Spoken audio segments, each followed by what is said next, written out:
There we go. Hello. We're early today, so that means we're on time. Oh, it's gorgeous out here today, y'all. Yeah, we're not freezing Beautiful. like last week. No, much better, much warmer. Actually, perfect shorts weather. Yeah, you're wearing jeans. I know, wearing jeans. Oh well. Yeah, we're gonna give it a few minutes for some folks to jump on. Happy Friday! Woo woo! Yeah. TGIF. That's right. Hi, Uncle Stan! Hold on, here. Yep. I'll let you see my face. I'm here. Hi. I'm going to start with a little intro, and then Chris is going to jump in, and we're going to go back and forth so that one of us at all times is behind the camera so that we can see your questions. But happy Friday again to everybody.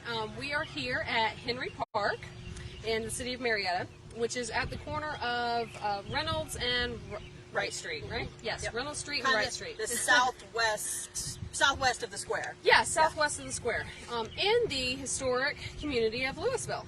And so we're just continuing our progress throughout the city of Marietta every week, trying to highlight different cool spots that you may or may not know the history of. You may come to these parks or these sites regularly, but not know some of the fun stories associated with them. So today we're going to talk a little bit about this park for a variety of reasons. One in particular is because it is named after the wife of the photographer who we highlight in our current exhibit at the museum, Raymond Burford, man with the camera. Hi, Steve. Hi, Steve. And but you can't see the exhibit right now, unfortunately. But when we do reopen, come and see it. So we're going to get into the history of the park here, and the history of the community, and the Wright Street School, which is just behind us as well. So I'm going to swap places now with Krista. She's going to go into a little bit of history of the park. Yeah. Yay. Okay, make sure I'm not blocking the playground. Very important. Okay, so Henry Park, actually what's really interesting is Henry Park was dedicated in 1954, November of 1954. Sadly, I cannot find an actual article about it. Let me scoot up a little bit. Or make sure I'm picking up. So you can hear. Yeah, Steve, let us know, please. So this community, this Louisville community, John and Peggy Henry were a big part of this community, and up until their deaths in 1940 and around 1947, I believe, for Peggy, so respectively. Both of them were actually born into slavery, lived here in Marietta. The earliest I could see is 1870. Those 1860 records aren't going to be listing slaves by name. So they're living in this community at that, I think when they died, at 400 Reynolds Street, which is actually kind of across the street, past the playground where the substation is now. You guys can't really see the substation because of the wonderful greenery that has grown on the fencing, so you don't have to see that. But John and Peggy Henry raised their children in this area, including their youngest, Louise, who married Raymond Burford. But when her parents died, her parents actually owned land here. And so part of that land she donated to create the Henry Memorial Park. Today it's actually called the Louise Burford Henry Park. But really the Henry and the Burford should be switched. It's a little backwards. It's a little backwards, but we all know naming and changing names can be really difficult. Maiden name, Burford's her maiden name. But that's okay. And so Amy and I are pretty sure that there are photographs of this Louisville community that Burford took. They haven't been identified that way or whatever. But we do have some on exhibit. We do. Okay. We do have some on exhibit. Yes. I didn't pull in for this. Sorry, y'all. But so come see the exhibit. Yeah. So we do have an image of. Let me know where my shot is. You're good. Peggy and this way a little bit. Yep. Peggy and Louise. So, and then the house. This picture is a little bit later. It's more like 1960s. And it's snowy in this picture. Obviously not snowy right now. Beautiful home. Mm-hmm. Circa 1960. Well, yeah. So the house itself was obviously built earlier. They were living in that house as early. I think the earliest I saw was like 1910-ish, maybe 1900. So, but yeah. So this community, if you're not familiar with it, this is a map from 1946. This community actually has some streets that are no longer around. We've got it says Maple Street, but you'll see in the next map it's a little bit different. But Griggs, Goss Street, Reynolds Street, and then the park is kind of in this vicinity right here.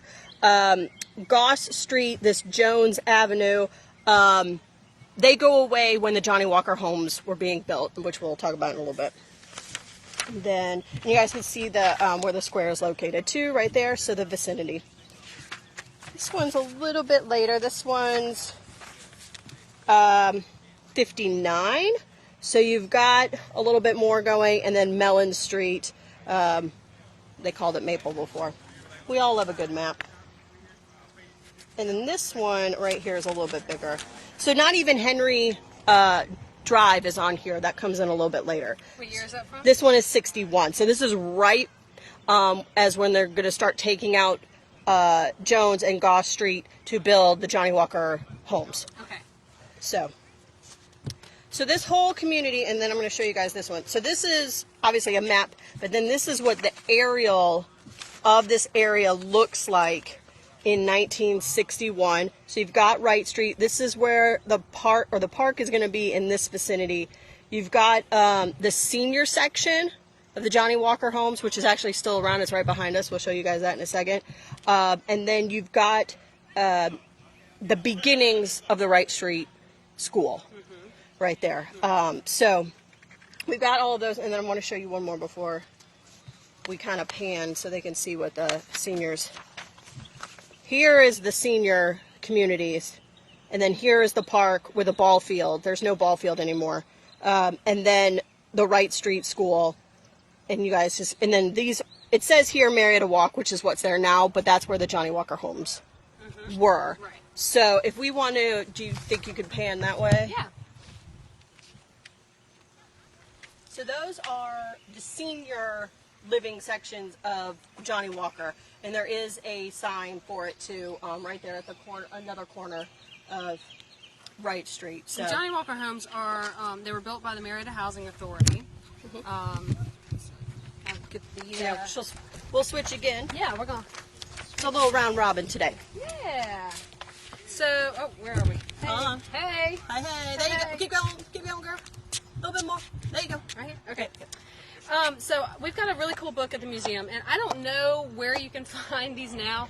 I don't know if the Marietta Housing Authority still sells them in their office, or if you just have to know a guy. I don't know, but we were lucky enough to get a copy of this. It's from Hollandtown to the Renaissance on Henderson. So it's a history of the Marietta Housing Authority and public housing in Marietta. And so it goes into great detail with photographs of all the different areas of town where they put public housing. And I think that was like co-authored by KSU, because they have their archives. Possibly. They do have the archives. The archives of the Marietta Housing Authority are at the Kennesaw State University Archives. Yes, so if you're really looking into the history of that, you can find some great treasures over there. I don't know who co-wrote it, but there's not an author. But as far as the Johnny Walker homes goes, so there's a variety of housing projects around town. At this point, you've got Fort Hill was built, and I'm not actually sure of what other ones. If this was the second major one, Lyman was built. Okay, Lyman homes were built. All right, so Johnny Walker and Boston homes might have been right around the same time as Johnny Walker. Okay, so they're really starting to build a number of them, but because Fort Hill only came in the 40s.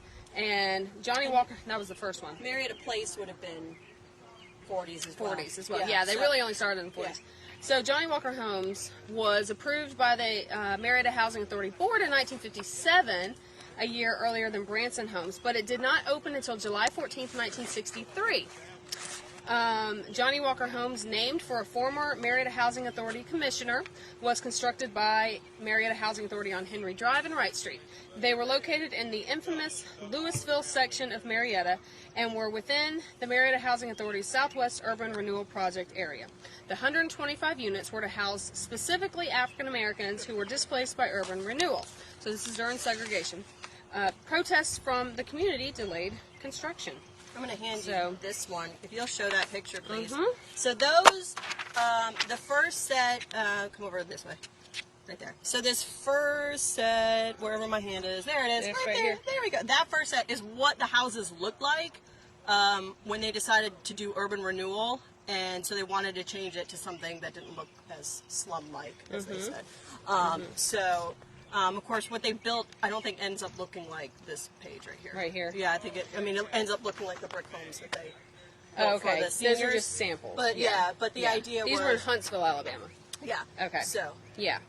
So, but they got the single level homes that we just showed you. Those were specifically built for senior aged African Americans. Yeah. And then the homes themselves, I have here, were actually, I don't think they have a photograph of the actual homes in here. They've got some maps, but they do have a drawing of the 2-story housing unit elevations. So, yeah, I over don't there. think... Yeah. Oh, is it the bottom one? yeah, that one right there. And then this is a map of the Thurman Court site. Which is One of the these, senior center, yeah. So, and I gotta say, for these being built in the early 60s, they're looking pretty good. Yeah. They really are. So then most of Johnny Walker homes, the 2-story homes, where Marietta Walk is now, were demolished in 2003. But as you can see, the other ones are still here, the senior homes, the single-story homes.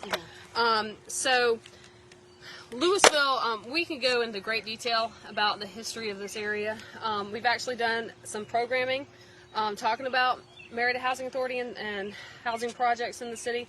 A friend of ours, Michael Thomas, has done a lot of research on this. Didn't he grow up in the area too? He did grow up in the area. A lot of families that are still in Marietta grew up in this area and have fond memories. And even though it's not necessarily a majority African American, I don't really know, to be honest, the demographics of this community anymore. I don't think it's necessarily that way. That there's a large population of generations that have ties to Marietta that still have a very strong Louisville connection. They're very proud to be a part of this area and this area's history. And like I said, there are some photographs of it in our exhibit. And what I'll do is grab some of those when we get back to the office later and post them in the comments of this video so that you can see some of the homes and people in this area. But the last thing that we wanted to talk about is, I'm going to come over here since Krista's rifling through papers. Yeah, go ahead. Sorry, I was looking for something specific and I can't find it. I'm going to turn it right here. This building that was right behind us, actually, okay, you know how professional we are in our production. Is the Johnny Walker homes named, yes. Is that what? Is Johnny Walker the homes named after or related to Councilman Walker? Yes, it is that line. I don't know. His dad or his granddad? I don't remember off the top of my head, but... he had a store on the square. Yeah. Johnny Walker Clothing. And yeah, not the drink. Yeah. Right, it's totally different. Totally different spelling of that too as well. So. So behind us is the Wright Street School. So you've got Henry Park, which was opened and built, what'd you say, 54? 54. And then you've got the Johnny Walker homes, which was built in the existing community of Louisville around 61. If you guys see where our walkers are going, where my finger's pointing, the Johnny Walker homes were back that way. Yeah. That's on the other side of there. Yeah. So then in 63, I think, let me double check. I think you're 62. Yeah. The Wright Street School opened in 1962, providing the city with a second elementary school for the city's black children. So even though we had Brown versus Board of Education back in 54, and all schools in America were supposed to be desegregating, City of Marietta was a little behind. With all due speed, but Yeah. I'm putting that in quotes, everybody. She's going, all due speed. It took the City of Marietta a little while to get that going. So their kind of mindset for a number of years was to continue with the separate but equal situation. And so in 62, even though that's past technical desegregation times, 62, they built the Wright Street School specifically for African American children. I'm imagining because Lemon Street School was getting overcrowded. But it's just elementary kids. Yeah, this is just elementary. Yeah. But there was a Lemon Street Elementary and a Lemon Street High, so which was the only other segregated schools, both of those, in the city school system. And so 62 they built Wright Street. Now, that's in 62, but then, let's see, 67 is when the city actually desegregated the school system. And what they ended up doing was redistricting people amongst all the schools in the city. So they moved all the African American children who were at either Lemon Street, one of the two Lemon Street schools, or Wright Street, and they redistributed where they were going to school. So at that time, Wright Street does desegregate, and you have a mix of black and white children going to school here, and that's Hi, in Cassandra. 67. Nice to have you. And so then, in 1971, So just 10 years later. yeah, just 10 years later, the school system is looking at, their numbers had actually dropped because part of it was with desegregation. All of a sudden, a lot of the students from out in the county who were coming in, because the county at the time, before desegregation, the county did not have but just 3 black schools. Yeah. Elementary only. Elementary only, but they had, we said it was Ackworth, Austell, and Smyrna. Yeah. They had schools, elementary schools specifically for African American children, but once they got to high school, they were all being bused, or not even, some of them weren't bused, they had to find their own way. But they were all coming to school, Lemon Street and Marietta, for high school. So once that changed and the county desegregated, a lot of those children weren't coming to the city school system anymore, and their numbers dropped. At this time, it was around the time when education departments across the country were starting to think about implementing kindergarten classrooms as a part of every school. That wasn't a thing. And also special education resources and rooms, education rooms. So the city looked around at its schools and decided they needed to close 2 schools and redistribute again, and because there were a number of schools that were underpopulated, and they needed the space to be able to expand for kindergarten and special needs. And they looked at Wright Street, which had the lowest number of students at the time, and the smallest square footage. And they didn't really have a way to expand that without building. And so the school board decided to close Wright Street. They were also going to close one other as well. So we're going to close 2, but Wright Street was one. And I think it was all good. maybe all good, yeah. There was also Lockheed was thrown in there as a possibility as well. But basically, the leaders in the black community, led in the NAACP, led by Hugh Grogan, which we've done another one of these videos on the Hugh Grogan Community Center. Yep. And talked a little bit about him. He was at the time leading the NAACP, and he and other leaders in the community, basically they were, protesting and saying, when you got to close one, you just closed Lemon Street schools, which was the rock of their community, Right. and that was taken from them. And now you're going to close Wright Street and completely close it to everyone. And again, why are you looking at the African American communities for these places? I think, wasn't it the only school with a black principal, too? It was, that's right. At the time, it was the only school in the whole school district that had a black principal. So they were also worried about keeping the numbers up. I read an article that in the last 10 years, the number of black teachers had also fallen instead of risen. And so they were concerned because when they closed the school, they were going to essentially lose the only black principal and a number of black teachers who were here. And so they did end up making some sort of compromise. So at the time, the only African American on the school board, the city school board, was Walter Moon.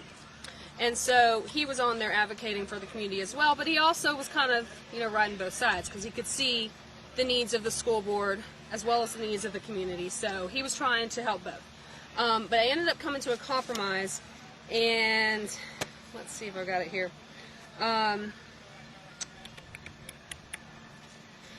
Board members decided to close. This is in 1977, so it took a while for them to decide. In 77, board members decided to close Wright Street School at the end of the 76-77 school year and agreed to assign Principal Willie Hill, that was his name, to another school in the same job. The board said a second black principal would be assigned to another elementary school, and black assistant principals would be assigned to the middle and high schools. Now, I did not look to fact check and see if that actually happened or not. That's what they said. Now, what I'm getting this information from, this is in the Centennial Celebration. Perfect. Again, I'm not sure where you can purchase these. I don't think we have any more for sale in our gift shop. These were put out by the Marietta school system a while ago on their history. Goes to 92, so I'm guessing it came out in 92. Hi, Katie. And so, yeah, so after it closed in, what did I say, 77? Yeah. Wasn't it at that point, though, in 77, wasn't it 6th, 7th grade? Wasn't there like a gap? Yeah, there was a gap time, which, again, Michael Thomas, if you watch this later, you can comment on it. I think Central, for a while, I don't know if this became Central High School or if the Central was at Lemon Street. I can't remember off the top of my head right now. But they did create kind of a little middle school transition to, and this might have been part of that. I don't know if this was, though. I think Central was at... I thought this was 6th, 7th, like academy maybe. year. Not academy, but like... I don't know. We got all focused on the civil rights part. We'll find out. But, anyway, so after it closes as a school, at some point, Marietta Parks and Rec. It was a rec center. It was a rec center. Johnny Walker Holmes had it as a rec center. They used it as a rec center. And now it's a community center. Yeah, they do like continuing ed classes and stuff here Yeah, too. yeah. So it's still being used, which is good, great for the community. The park is absolutely gorgeous. The playground is phenomenal. I've got to bring my kids over here. The basketball courts, everything. Let's switch sides with Yeah, you. switch Show you again. kind of like some of the progress. Okay. Now that I like know where the camera is on here, you think I would pay attention. All right, so 83. You see the ball fields here. You got the school here, but then the progress is going to start happening. 97 again, the ball field, but 10 years later is when. Whoops. See, here's the sign. Is when we see, do I not have those in here? Well, whatever. Here's what the old playground looked like. That's still fun. It is, but this other one is an upgrade. You want to turn towards that? We cannot go sliding. I know, they got it all roped They got it all roped off. Zoom in. Oh, look here. Oh. You can zoom in. See, that's an expanded model. And then, I don't know why I don't have that last sheet, but there used to be, these are like, there was a concession stand. Oh, yeah. I wish that was still around. Yeah. It's a cool building. And then here's like another view of the concession stand with its lovely rain barrel. Oh, one thing I do want to ask to any of y'all that are out there, if you watch this video, we mentioned that there was a baseball park, I think in that 74 baseball field. You saw some of those maps that showed a baseball field. Here? And, yeah. Yeah, oh yeah. Oh, yeah. I thought you were starting to talk about something else. I'm like, where are we going? No, the baseball field here. We talked a lot of baseball fields lately. That goes with the concession stand. Yeah, gotcha. Concessions brought baseball to mind. Okay. Yes. So, my question is, where was that field always here first and they built Henry Park around it? Because early on, Raymond Burford, who we mentioned earlier in the program, who was the photographer that the exhibit is on, early in the 1930s, he was a writer for the Atlanta Daily World, which was an Atlanta African-American newspaper. And part of his job was just simply reporting on all of the baseball and softball games that were going to be happening in the communities. And a number of times you'll see Louisville mentioned, so they had a community team of some sort. And I'm just curious where that park was, where the baseball field was. Did they actually play on this field here? Well, because like at 61, there's no image of a field, but again, it could have been a sandlot thing, is what I'm saying, not a structured one that comes in a little bit later. So I'm challenging you, visitors, to figure that out for let me show you. Hold on, I'm going to find, where did it go? Concession stands. Oh, so these are... the helicopter. Of course they are.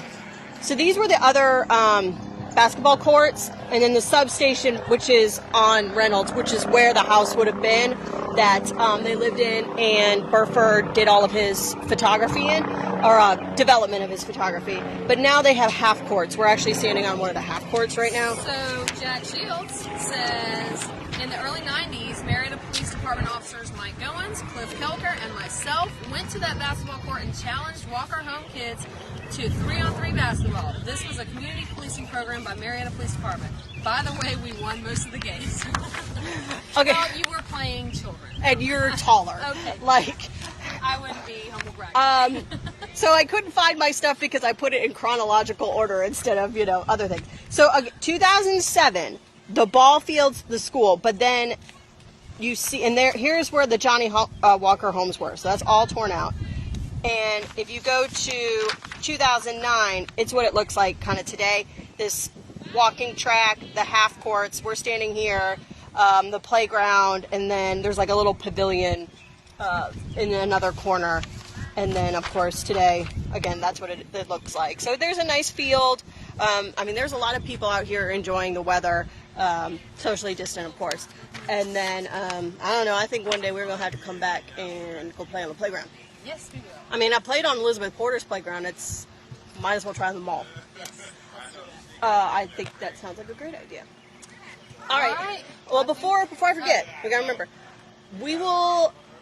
don't know exactly yet where we're gonna go next week. It'll be on Thursday versus a Friday, because next Friday, the 22nd, we are going to do our Remember When Club virtually.